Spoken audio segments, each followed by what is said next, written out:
My name is Chris Conway, and I am with Capital District Board of Law. I've been asked to say a few words about what brings me here this evening. Like many, I watched with alarm as candidate Trump hurled racist invective against immigrants, especially those from Mexico and Central America. Regions in which I have lived, worked, and done research, especially in the 1980s, and since then in connection with my work with a nonprofit organization on whose board I serve. After the election, and as the new administration started to put in place its policies, including its extreme nativist agenda, I did what many of you probably did. I called some Congress people, I wrote to a few senators, went on social media to share posts and articles, and like many of you, I went on Facebook to argue at length with Trump-supporting relatives. Nick! And as time went on, as the dehumanizing xenophobic rhetoric became codified in policy, my alarm turned to horror as I saw the extremes to which this administration was willing to go. Pressuring other governments to crack down on their own people's freedom to emigrate, a right recognized in international law. Slashing aid programs for the Northern Triangle countries as punishment for their failure to completely halt the outflow of migrants. Asylum metering at the border and related tactics to make the asylum process even harder than it already was. And the so-called migrant protection protocols, which, far from affording protection, force asylum seekers to wait in Mexico, often in dangerous circumstances, as their claims are processed. But the worst, separating immigrant families, literally tearing children from the arms of their parents and other caregivers, sending immigrant children to facilities all over the country and then losing track of them, detaining families and children in wretched conditions with credible evidence of psychological, physical, and even sexual abuse. And then, of course, we had the spectacle of a Justice Department lawyer arguing in court with a straight face that the Flores Agreement doesn't really require the government to provide a bed or real blankets or even soap for detained child migrants. People of goodwill, whatever their partisan affiliations, cannot remain indifferent while deliberate cruelty underpins national immigration policy. History will not judge us kindly if we tolerate such injustice and inhumanity. But I have an additional motivation for being here tonight. As it happens, my wife and children are immigrants from Central America.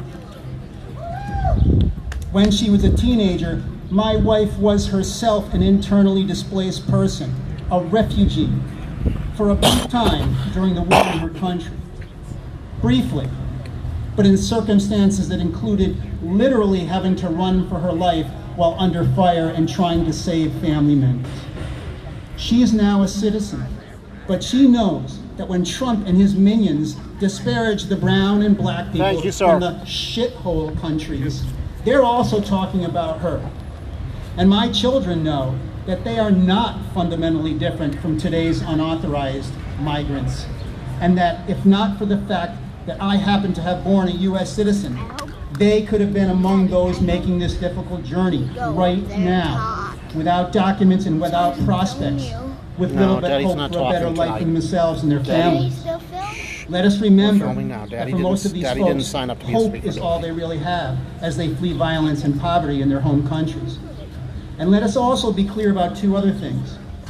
First, there is an immigration crisis, but the crisis is not that many Central Americans and others are seeking to enter the United States. The crisis is that so many feel compelled to do so, compelled by desperation. Second, our government does have a responsibility to collaborate in creating positive and democratic solutions to the complex web of problems driving these migrant flows, especially in view of the history of U.S. interventionism that helped sow the seeds of the situation we see today. Finally, I'm here tonight in the hope that we can turn our outrage into effective action. I'm hoping to join with all of you to keep learning and analyzing, to keep identifying steps we can take, individually and collectively, that will lead to the just outcomes that simple human decency requires.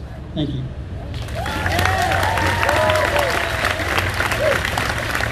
Thank you so much, Chris. Like Chris, I found myself in Guatemala as a human rights protector at age 25.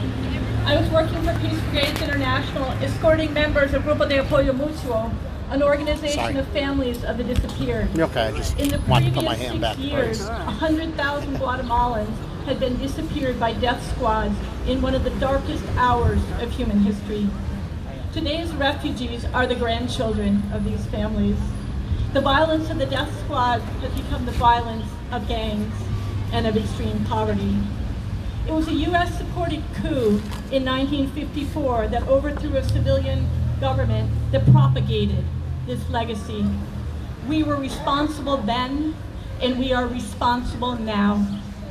As a family therapist, I am even more aware of the dangers of multi-generational impact of U.S. policy on detainees, asylum seekers, especially children and families. My conscience calls me to action, and it is your conscience that brought you here tonight. It is time to take the next step.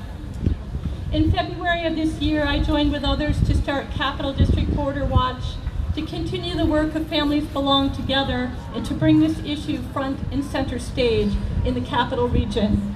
We will continue to speak out, to engage the community, and to take action.